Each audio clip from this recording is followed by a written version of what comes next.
Friends, मैं आप सभी का मेरे यूट्यूब चैनल पर स्वागत करता हूं। आज हम एनसीईआरटी क्लास 12 चैप्टर 3 नियोजित विकास की राजनीति इसके भाग 2 में आज हम भारत में नियोजित विकास और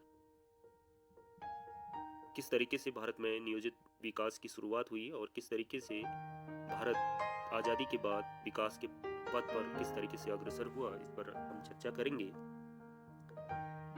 नियोजित विकास की शुरुआत को करने से पहले हम यह जानेंगे कि विद्यार्थियों, नियोजन किसे कहते हैं। विद्यार्थियों, नियोजन वह प्रक्रिया है जिसमें वर्तमान परिस्थितियों को ध्यान में रखकर किसी लक्ष्य की प्राप्ति या भावी उद्देश्यों को ध्यान में रखकर भविष्य की जो रूपरेखा तैयार की जाती है या भविष्य में किए जाने वाले कार्यों का निर्धारण किया जाता है, इस प्रक्रिया को हम नियोजन कहते हैं। इस प्रक्रिया के तहत हम यह निर्धारित करते हैं कि कौन सा कार्य कब किया जाएगा, कहाँ किया जाएगा, किस प्रकार किया जाएगा, किसके द्वारा किया जाएगा, किन संसाधनों से किया जाएगा, किन नियमों और किस प्रक्रिया के तहत जो है ये कार्य पूरे किए जाएंगे, इसका पूरा विवरण जो है इसके अंतर्गत रहता है। तो इस तरीके की जो प्रक्रिया है उसको हम नियोजन कहते हैं। विद्यार्थियों, भारत में यदि हम नियोजित अर्थव्यवस्था की बात करें तो आज़ादी के बाद भारत ने नियोजित जो है विकास का रास्ता चुनने का निर्णय लिया। ऐसा नहीं है कि भारत में आज़ादी के बाद ही नियोजित विकास पर ध्यान गया। भारत में नियोजित विकास की जो मांग थी वो बहुत पुरानी मांग थी। सर्वप्रथम 1934 में एम विश्वेश्वरैया ने अपनी पुस्तक भारत के लिए नियोजित अर्थव्यवस्था, प्लान्ड इकोनॉमी इन इंडिया के माध्यम से यह बताने का प्रयास किया कि यदि भारत में विकास करना है तो उसके लिए नियोजित विकास की आवश्यकता है। भारत को नियोजित तरीके से आगे बढ़ना होगा।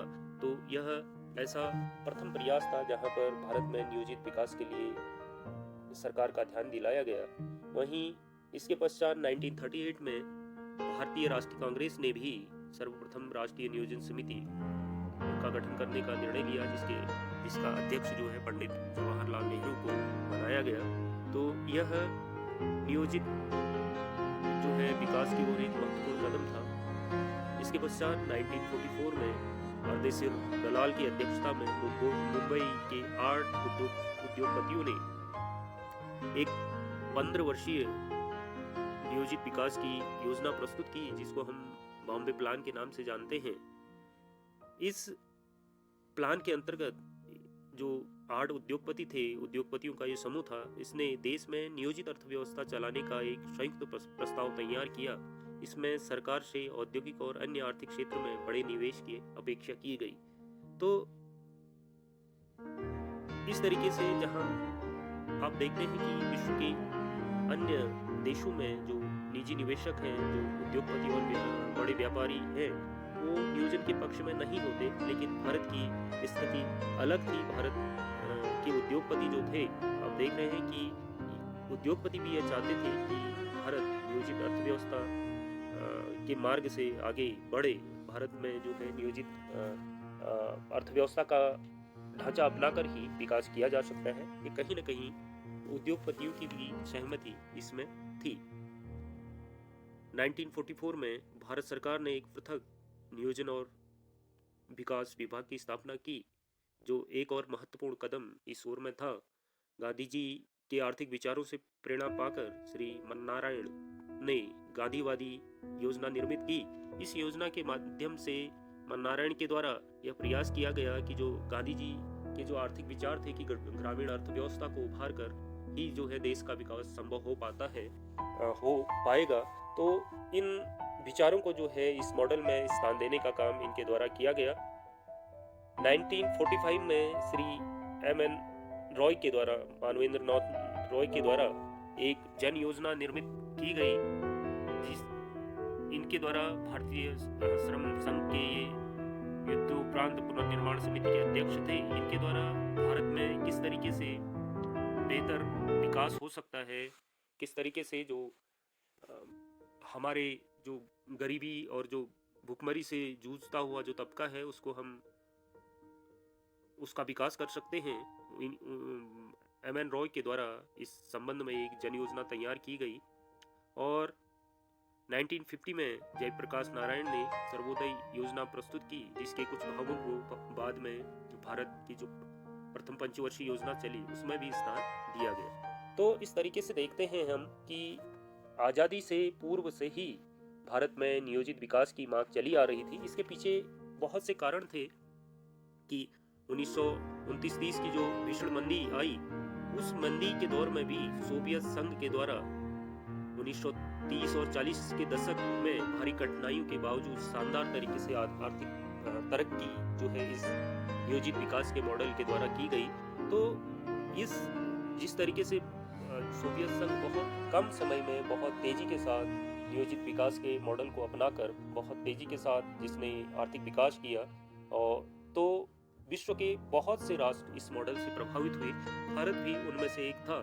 और इसी के कारण केसी नियोगी समिति 1946 की संस्तुति के आधार पर भारत में योजना आयोग का गठन किया गया। 15 मार्च 1950 को एक गैर संवैधानिक परामर्शदात्री संस्था के रूप में योजना आयोग अस्तित्व में आया, तो जिसका मुख्य उद्देश्य था कि भारत में नियोजित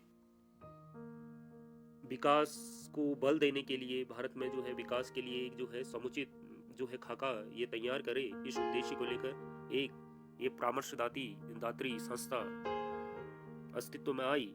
तो योजना आयोग एक बहुत महत्वपूर्ण संस्था मानी जाती है जो आज़ादी के बाद भारत में अस्तित्व में आई, जिसने भारत के आप कह सकते हैं कि विकास में सुझाव देने में एक बहुत महत्वपूर्ण भूमिका निभाई। इसने भारत सरकार को एक आप कह सकते हैं कि सामाजिक, आर्थिक और राजनीतिक न्याय की भावना से प्रेरित होकर भारत के विकास और भारत के विकास के मॉडल बनाने में एक महत्वपूर्ण भूमिका निभाई। योजना आयोग जो है गैर संवैधानिक निकाय है, जिसके पदेन अध्यक्ष प्रधानमंत्री होते हैं। तो योजना आयोग के कुछ महत्वपूर्ण कार्य हैं, इन कार्यों पर हम चर्चा करेंगे। योजना आयोग का जो महत्वपूर्ण कार्य है उसमें पहला कार्य है कि देश के भौतिक, पूंजीगत और मानवीय संसाधनों का अनुमान लगाना। योजना आयोग का ये महत्वपूर्ण कार्य है कि यह देखने का काम करता है कि देश के अंदर जो है कौन कौन से भौतिक संसाधन हमारे पास में हैं, कितने हमारे पास में जो है ऐसे क्षेत्र हैं जहाँ पर जो है विभिन्न चीज़ों का उत्पादन हो सकता है, जहाँ पर जो है जो प्राकृतिक संसाधन हमारे पास है, जहाँ दोहन की आवश्यकता है, उसके लिए हमारे पास कितनी पूंजी है, कितने मानवीय संसाधन हमारे पास है, ये पूरा अनुमान लगाने का काम योजना आयोग का है।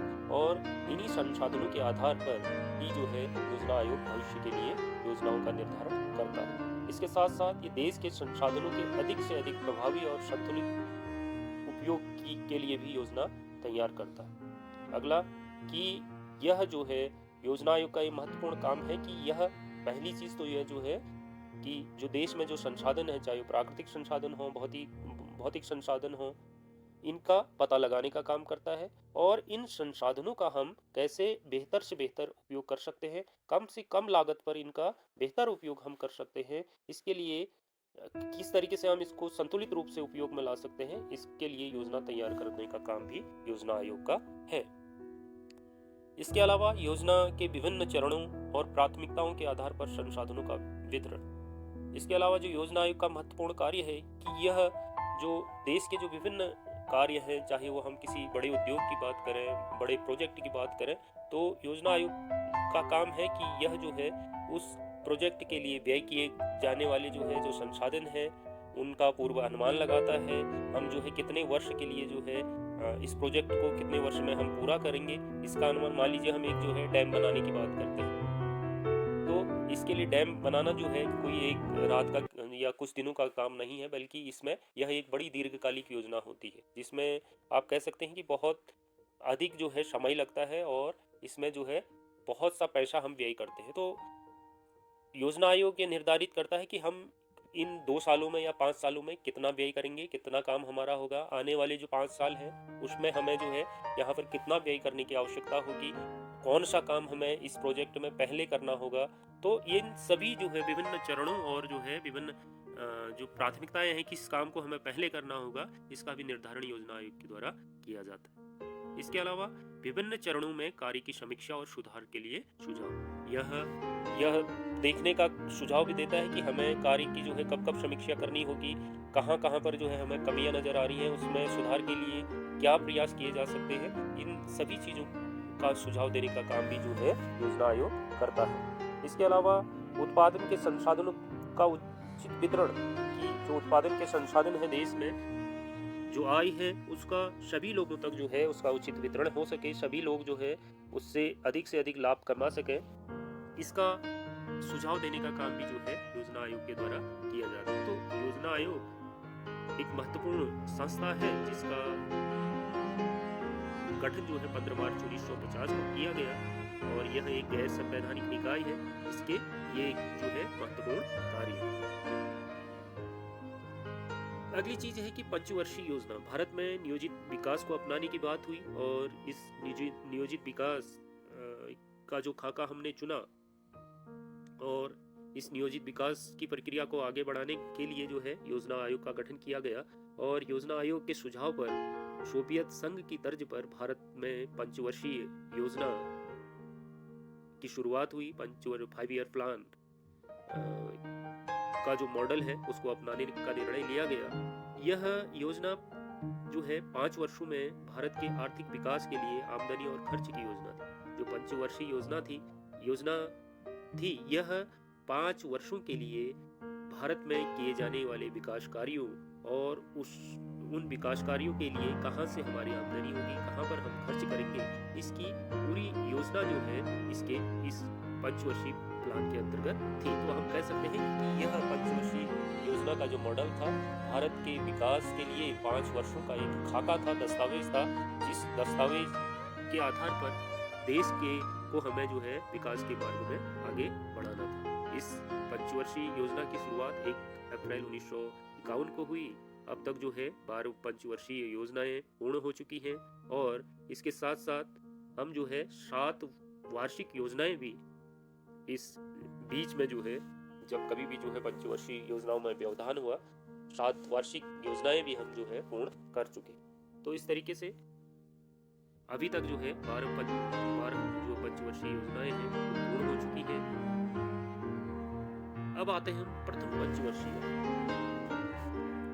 पंचवर्षीय योजनाओं का मॉडल हमने सोवियत संघ की तरह अपनाने का निर्णय लिया और भारत में जो प्रथम पंचवर्षीय योजना है उसकी शुरुआत 1 अप्रैल 1951 से हुई और यह योजना 31 मार्च 1956 तक चली।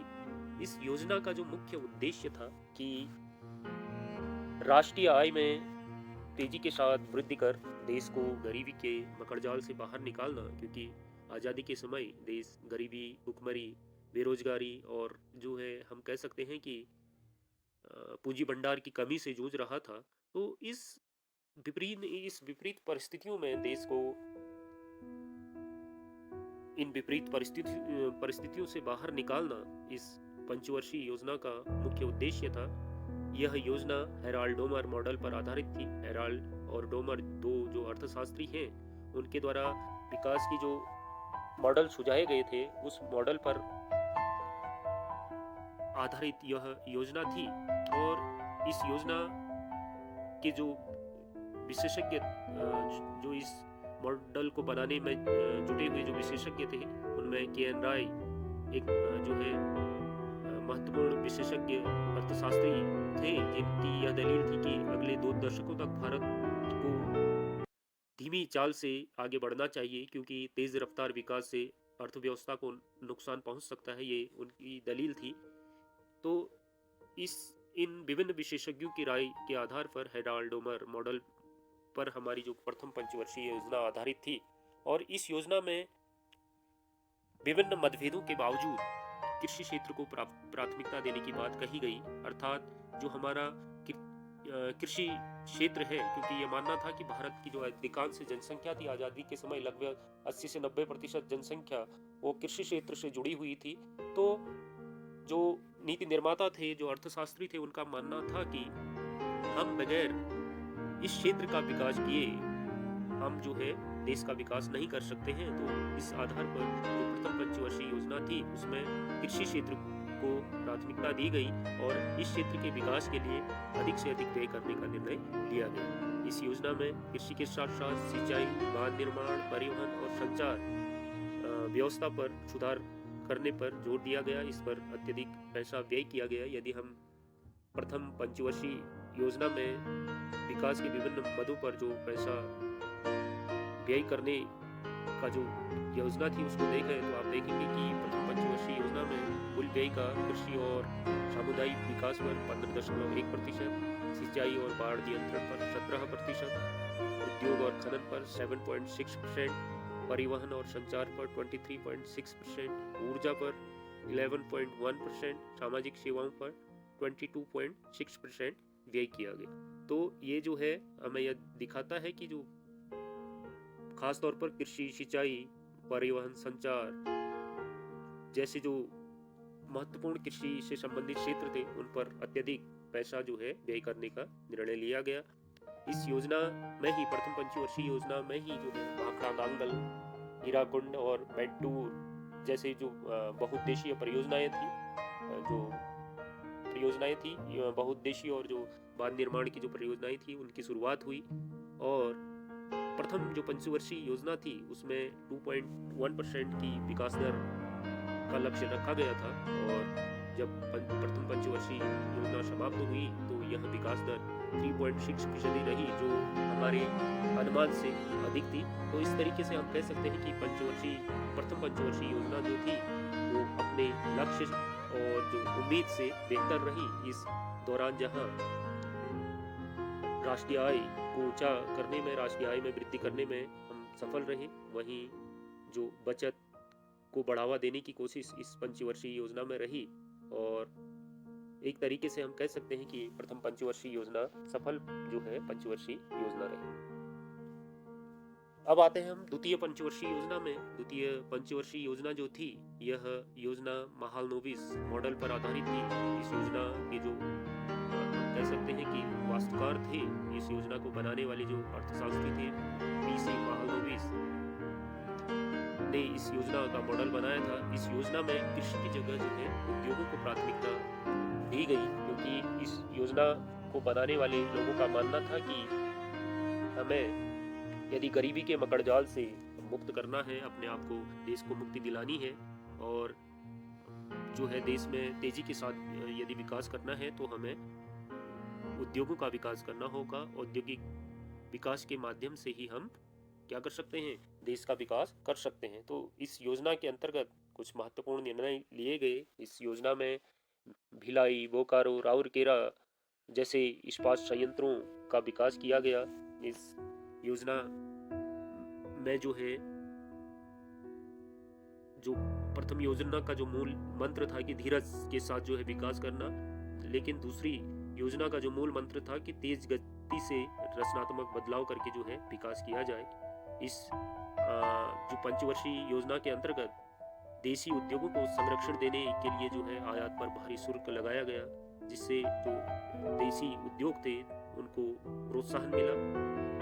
इस अवधि में बचत और निवेश में वृद्धि देखने को मिली। बिजली, रेलवे, इस्पात, मशीनरी और संचार जैसे उद्योगों को सार्वजनिक क्षेत्र में विकसित करने का जो है प्रयास इस दौरान रहा। इस योजना का जो विकास वृद्धि दर निर्धारित की गई थी, विकास का लक्ष्य निर्धारित किया गया था 4.5% की दर से विकास का लक्ष्य निर्धारित किया गया था, वो वास्तविक रूप से 4.2% रहा, जो अनुमान और लक्ष्य से बहुत नजदीक था। तो इस तरीके से प्रथम और द्वितीय पंचवर्षीय योजना के अंतर्गत देश ने विकास के मॉडल को स्थापित करने में, उसको आगे बढ़ाने में एक महत्वपूर्ण भूमिका निभाई। यदि हम द्वितीय पंचवर्षीय योजना में जो है व्यय को देखें, योजना में जो आवंटन किया गया उसको देखें संसाधनों का, तो आप देखेंगे कि प्रथम पंचवर्षीय योजना की अपेक्षा द्वितीय पंचवर्षीय योजना में कृषि और सामुदायिक विकास पर 11.8% व्यय किया गया, जो प्रथम पंचवर्षीय योजना से कम था। सिंचाई और बाढ़ नियंत्रण पर 10.1% व्यय किया गया, जो पिछली प्रथम पंचवर्षीय योजना की अपेक्षा कम था। उद्योग और खनन पर 18.5% व्यय किया गया। आप देख रहे हैं कि प्रथम पंचवर्षीय योजना से दुगने से अधिक उद्योग और खनन पर व्यय किया गया। परिवहन और संचार पर भी जो है संसाधन बढ़ाए गए, 28.9% व्यय किया गया। ऊर्जा पर जो है 8.1% व्यय किया गया, जो प्रथम पंचवर्षीय योजना से कम था।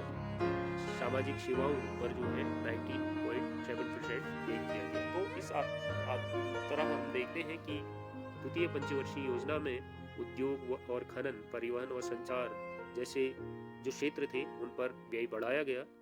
तो इस तरीके से प्रथम और द्वितीय पंचवर्षीय योजनाओं ने जहां देश को विकास के मार्ग में आगे बढ़ाने का काम किया, जहां भारत प्रौद्योगिकी और जो विभिन्न क्षेत्र हैं, उद्योग, कृषि क्षेत्र में ज़्यादा से ज़्यादा निवेश आकर्षित करने में सफल रहा, वहीं इन दोनों ही पंचवर्षीय योजनाओं के दौरान जो अर्थशास्त्री थे, जो बुद्धिजीवी थे, पत्रकार थे और किसान और राजनेता थे, उनके बीच कुछ मतभेद भी उभर कर सामने आए।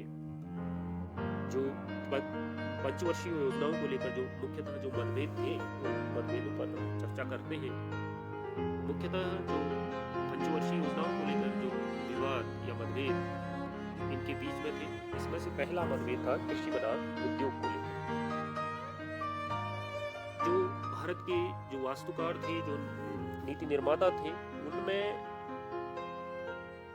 इस बात को लेकर मतभेद बने हुए थे कि पंचवर्षीय योजनाओं में कृषि क्षेत्र को प्राथमिकता दी जाए या औद्योगिक क्षेत्र को प्राथमिकता दी जानी चाहिए। कुछ लोग जो अर्थशास्त्री थे और जो राजनेता थे, वह चाहते थे कि जो है हमें कृषि क्षेत्र पर ज़्यादा से ज़्यादा संसाधन लगाने चाहिए, क्योंकि भारत की जो अधिकांश जो आबादी है वो कृषि क्षेत्र से जुड़ी हुई है और यदि हमें भारत का विकास करना है तो हमें जो है ग्रामीण अर्थव्यवस्था का विकास करना होगा, कृषि को केंद्र में रखकर विकास करना होगा।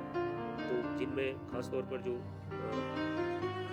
राजनेता चौधरी चरण सिंह और जो गांधीवादी जो नेता थे जेसी कुमारप्पा, इनके द्वारा जो है एक वैकल्पिक योजना भी जो है बनाई गई। इनका मानना था कि जो है हमें कृषि क्षेत्र को केंद्र में रखकर ही जो है विकास का मॉडल बनाना चाहिए या पंचवर्षीय योजनाओं का निर्माण करना चाहिए। कृषि क्षेत्र को प्राथमिकता दी जानी चाहिए, क्योंकि यदि हम औद्योगिक तबके को ही जो है समृद्ध करते रहेंगे तो इससे जो किसान हैं, जो ग्रामीण जनता है, उसको इसकी कीमत चुकानी होगी। तो इसलिए इन लोगों का मानना था कि हमें कृषि से जुड़े हुए क्षेत्रों पर अधिक जो है व्यय करना चाहिए, उनके विकास के लिए योजना बनानी चाहिए और इस क्षेत्र को विकसित करने के लिए जो है जो पैसा जो है खर्च करना चाहिए। जबकि जो इसके कृषि की जगह जो है उद्योगों को प्राथमिकता देने की बात करते थे, उनका मानना था कि यदि हमें देश को गरीबी भुखमरी से उबारना है तो हमें जो है औद्योगिक उत्पादन में वृद्धि करनी होगी, क्योंकि जब तक हम जो है औद्योगिक उत्पादन में वृद्धि नहीं करेंगे तो हम देश को जो है गरीबी और भुखमरी से नहीं उबार सकते हैं। तो इनका मानना था कि हमें औद्योगिक क्षेत्र में जो है तेजी के साथ विकास करना होगा और जो बड़े बड़े उद्योगों को लगाकर और जो उनको वहाँ उद्योगों में पैसा निवेश करके संसाधनों का, देश में जो संसाधन है उनका सदुपयोग कर कर जो है हम आगे बढ़ सकते हैं, देश को गरीबी से उबार सकते हैं। तो इसलिए हमें औद्योगिक क्षेत्र को विकसित करना होगा। दूसरा जो मतभेद था वह मतभेद था कि निजी क्षेत्र बनाम सार्वजनिक क्षेत्र को लेकर। जो कुछ अर्थशास्त्री थे वो चाहते थे कि जो है हमें जो विकास का पूंजीवादी मॉडल है उसको अपनाना चाहिए और जो निजी क्षेत्र को जो है प्रोत्साहन देना चाहिए। सरकार अर्थव्यवस्था पर कम से कम हस्तक्षेप करे और निजी क्षेत्र को जो है प्रोत्साहित किया जाए। तो लेकिन जो कुछ अर्थशास्त्री और जो राजनेता थे कि वो चाहते थे कि सार्वजनिक क्षेत्र को मजबूत किया जाए। देश को जो है समाजवादी मॉडल जो है जिसमें निजी संपत्ति को खत्म करने और उत्पादन पर राज्य के नियंत्रण स्थापित करने